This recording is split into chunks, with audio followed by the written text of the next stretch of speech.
In the previous video, Limits to Recycling, we looked at the overall limits to recycling of materials. We touched on plastics in that video. You may be aware that the biggest problem in recycling plastics is they are not biodegradable. So that soft drinks bottle, or your wrappers that you just threw away, are not biodegradable. This means the fate of most plastics is to go into landfill sites, or our oceans, where it will take hundreds, possibly thousands of years for them to degrade. You may say, what about recycling? Briefly, the problems with recycling plastics are they have to be manually sorted, which is a labour and energy intensive process. Mixed polymers are found in a range of materials, so cannot be recycled and are often dumped. Once a plastic has been recycled once, it can become downcycled, whereby its quality is decreased. The fact is that plastic recycling rates are far below other recycling rates, but the industry has improved in recent years. Worldwide, 7 groups of plastic polymers have been given a plastic identification code that people use for recycling. These you can find on most packaging or plastic materials. Different types of plastics will be recycled by different municipalities, even by different countries in some instances. Generally, it's difficult to recycle plastics with numbers 1 and 2. Plastics in these higher numbers are known as rigid plastics. So the disposal of plastics is a tricky one. Other than reducing their use, recycling or reusing them, what else do you think might be done to dispose of them? Pause the video and continue when you think you have an answer. One way is that the plastic can be incinerated or burnt.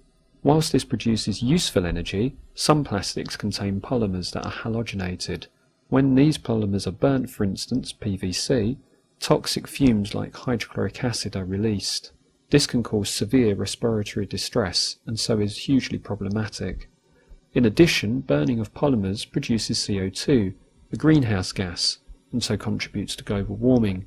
This is because about 10% of the oil is used as petrochemicals. If we then use the polymers again as a fuel for energy production, then at least we're using the oil twice. You may have heard the idea of using bioplastics as a solution, but these too can have problems. What do you think a bioplastic is? Pause the video and resume when you have an answer.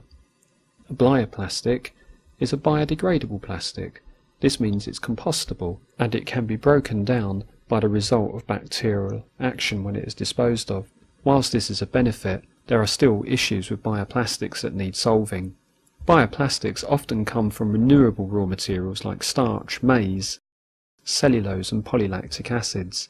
These are plant-derived materials, and so the ethical question that arises is whether land should be used to grow crops for bioplastic manufacture instead of crops for food. Originally, we said that bioplastics are readily compostable. However, bioplastics are not nearly as readily compostable as regular plant material. If you toss a bioplastic fork into your compost and assume it will be dirt in a few months, you'll be disappointed. Whilst a bioplastic fork is compostable, it requires high intensity, high heat commercial composting for that to happen quickly. In summary, plastic disposal has a number of issues with regards to landfills, recycling and incineration.